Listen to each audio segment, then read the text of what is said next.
नमस्कार कर्मचारी भाइयों, आप सभी का स्वागत, हार्दिक अभिनंदन। हरियाणा कौशल रोजगार निगम से जुड़ी हुई एक बहुत ही अहम और ज़रूरी खबर आपको हम दिखा रहे हैं। जी हाँ, दैनिक सवेरा ने खबर निकाली है। हरियाणा कौशल रोजगार निगम के जरिए चयनित होने वाले उम्मीदवारों को सामाजिक आर्थिक मानदंड के अंक देने पर रोक। उनको जो अंक है, चयनित होने वाले को सामाजिक आर्थिक मानदंड के अंक देने पर रोक। हाई कोर्ट ने लगाई रोक।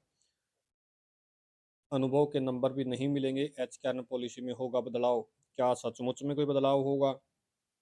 कैसे होगा, क्या होगा, आपको हम अभी लिए चलते हैं। और हाई कोर्ट ने इस पर रोक लगा दी गई है।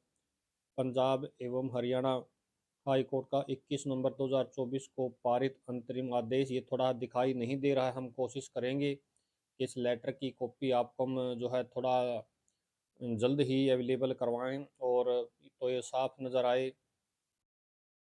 हरियाणा कौशल रोजगार निगम के जरिए चयनित होने वाले उम्मीदवारों को अब सामाजिक आर्थिक मानदंड के अंक नहीं मिलेंगे। जी हाँ, सामाजिक आर्थिक का मतलब ये है कि फैमिली आईडी में इनकम कम के जो अंक मिलते थे और जो सामाजिक अंक मिलते थे, उन अंकों पर अब रोक। जैसे पीछे एच टेट या अन्य जो टेस्ट होते थे, कुछ और भी टेस्टों में जो मानदंड के जो अंक जुड़ते थे आर्थिक रूप से, उन पर भी पीछे रोक लगी थी। हाई कोर्ट ने भी रोक लगाई थी।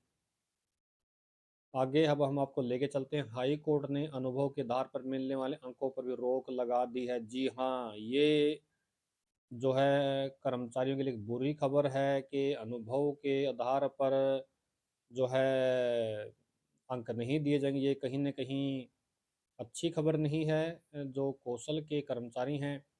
इसलिए अब कौशल रोजगार निगम की पॉलिसी में बदलाव होगा। जस्टिस दीपक सिब्बल और जस्टिस दीपक मनचंदा की खंडपीठ के 21 नवंबर 2024 को खालिद हुसैन बनाम हरियाणा राज्य एवं अन्य मामले में अंतरिम आदेश में रोक लगाई है।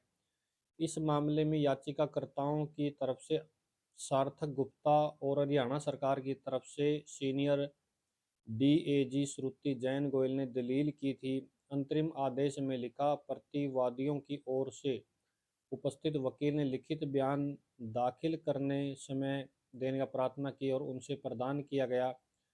तो सुनवाई 31/1/2025 तक स्थगित, यानी कि जो सुनवाई है वो 31 तक अब स्थगित कर। इस बीच इस न्यायालय के CWP संख्या 1563/2024 सुकृति मलिक बनाम हरियाणा राज्य और अन्य में दिनांक 31/5/2024, यानी कि 5वें महीने की बात है, कि डिवीजन बेंच के फैसले के आलोक में सामाजिक आर्थिक मानदंड के तहत अंक प्रदान करना भारतीय संविधान के विरुद्ध माना गया है।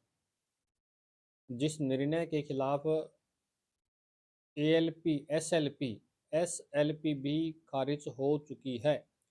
यह निर्देश दिया जाता है कि संविधान व्यक्तियों की तैनाती नीति 2022 डिप्लॉयमेंट ऑफ कॉन्ट्रेक्चुअल पॉलिसी 2022 के तहत नियुक्त करते समय राज्य सामाजिक आर्थिक मानदंड के तहत कोई वेटेज नहीं देगा। जी हाँ, ये है बहुत ही जरूरी समझने वाली बात।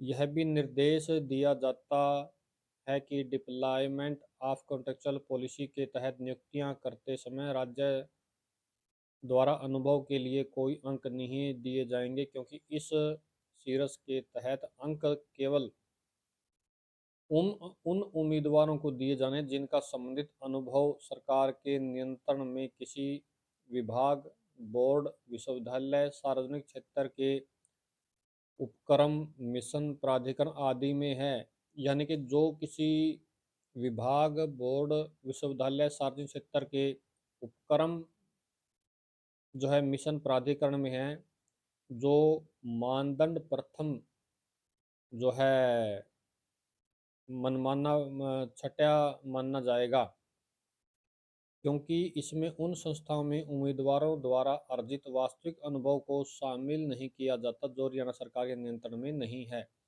यानी जो सरकार के नियंत्रण में नहीं है उनको इसमें शामिल नहीं किया जाएगा, बाकी अनुभव को किया जाएगा। किसी भी बोर्ड में, निगम में अगर कर्मचारी कार्यरत है तो उसके अनुभव को गिना जाएगा, और प्राइवेट या अन्य कोई पॉलिसी में नहीं है तो उसको नहीं गिना जाएगा। ये एक एक्सपीरियंस, अनुभव से जुड़ी हुई बहुत ज़रूरी खबर थी जो आपको जो है आप तक पहुंचानी थी। आपसे हम निवेदन करते हैं कि आप हमारी खबरों को ज़्यादा से ज़्यादा शेयर करें। हम आप लोगों के लिए ही ये सब खबरें बनाते हैं। आप सभी का बहुत बहुत धन्यवाद।